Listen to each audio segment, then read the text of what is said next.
আচ্ছা হুজুর, ধর্ষণ করার আগে কোন দোয়া পড়তে হয়? ওই মিয়া, এগুলা কি কন?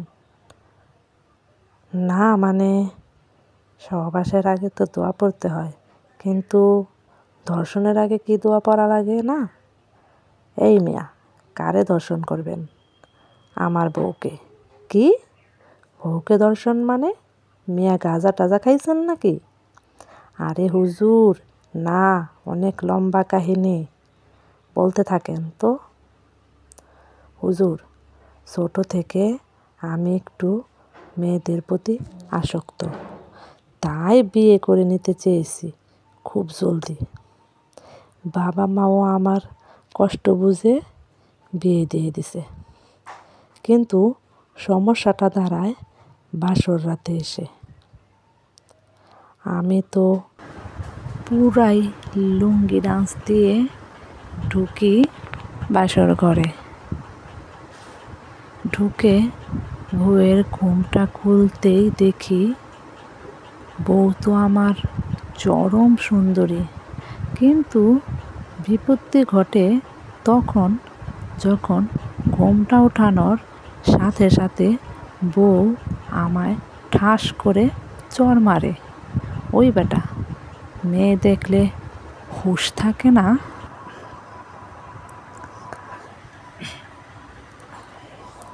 না মানে তুমি তো আমার বউ।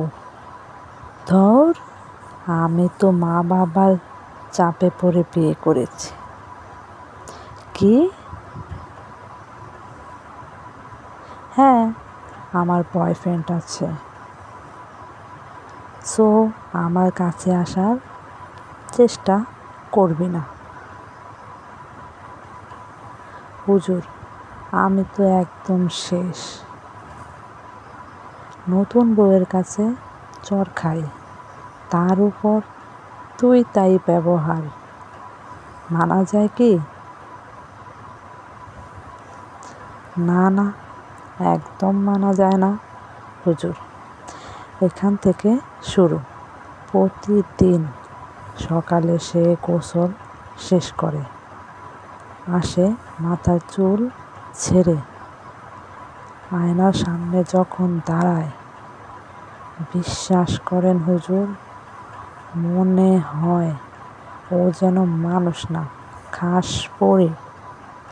আমি সহ্য করতে পারি না হুজুর। রাতে যখন সে আমার পাশে শুয়ে থাকে, আমি সহ্য করতে পারি না।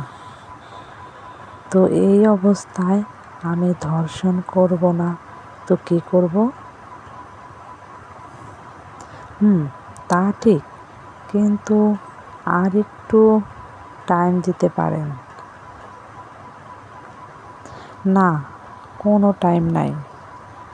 আপনি বলেন কোন দোয়া বা মন্ত্র আছে? হুজুর একটু রেগে দাঁড়ালো।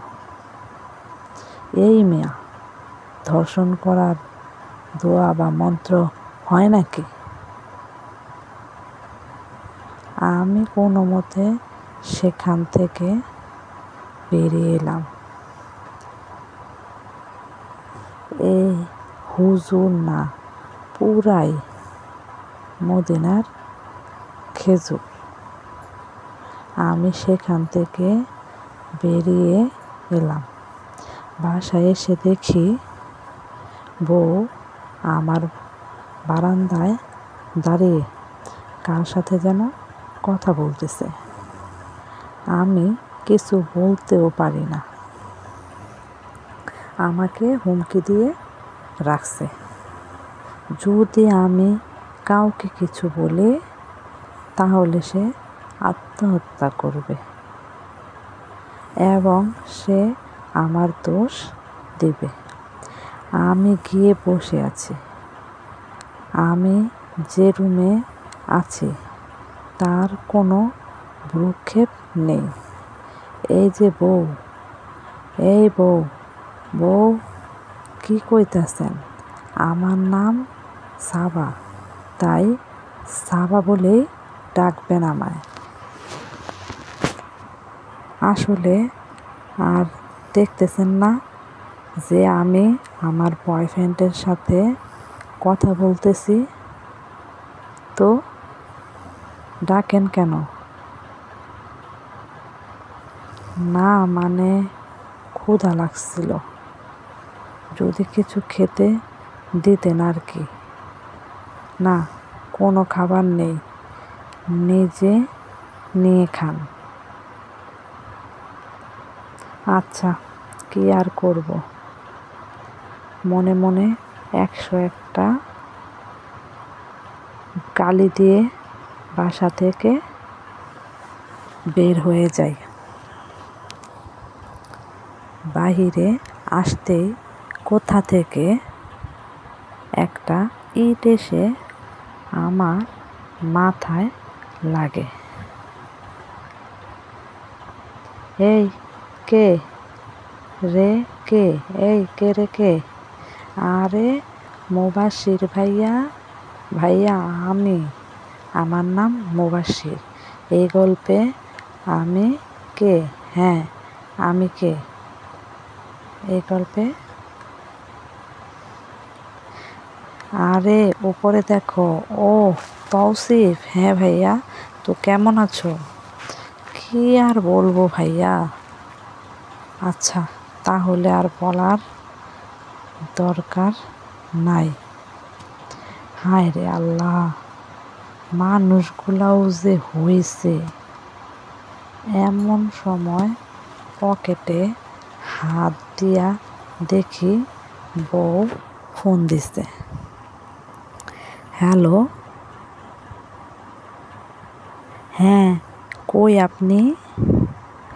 আমি বাজারে, একটু কাজ আছে। আচ্ছা, তাহলে কাজ শেষ করে ফোন দিও। এই বলে ফোন রেখে দে। আরে কাজ আছে তো, কাজ শেষ করে পরে ফোন দিবে, তাই না? কি যে করে। সাথে সাথে বউয়ের ফোন আসে আবার। হ্যাঁ বলো। আরে আমার কাজ আছে। আরে কাজ আছে তো, শেষ করে ফোন দাও না। এই বলে কাটতে যাব, সেই সময় বলে ওঠে, এই গাধা, আসার সময় আমার জন্য 2টা চক বাড়াই নেন তো। ও, এখন বুঝলাম ফোন দেওয়ার কারণ তো এটা। আগে বললেই তো হতো। হ্যাঁ, যা বলছি করেন। হুকুম এমনভাবে দিবে যেন মহারানী। মনে মনে মুবাশির।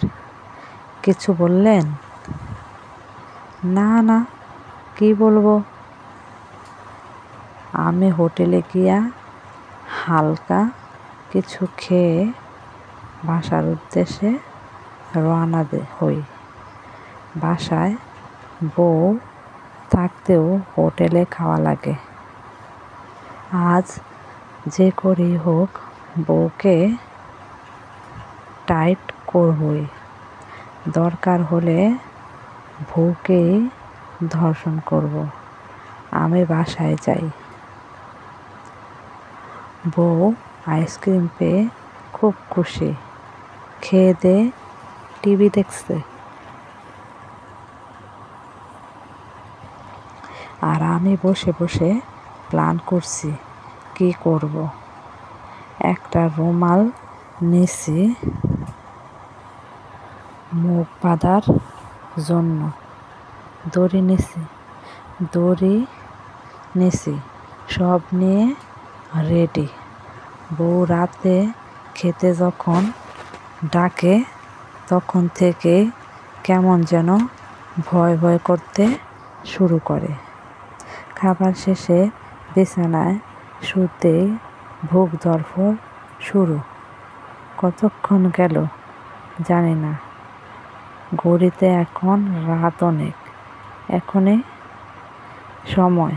আমি কোনো রকম উঠে সব নেই।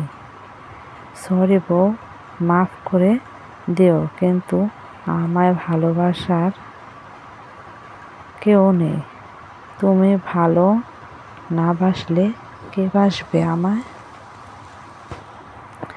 তাই এই পথ বেছে নিতেছি, মাফ করে দিও।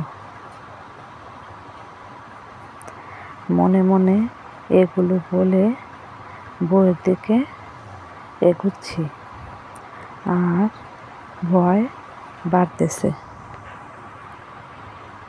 যখনই বউয়ের কাছে গিয়ে বউয়ের হাত বাঁধবো, দেখি বউয়ের চোখ খোলা।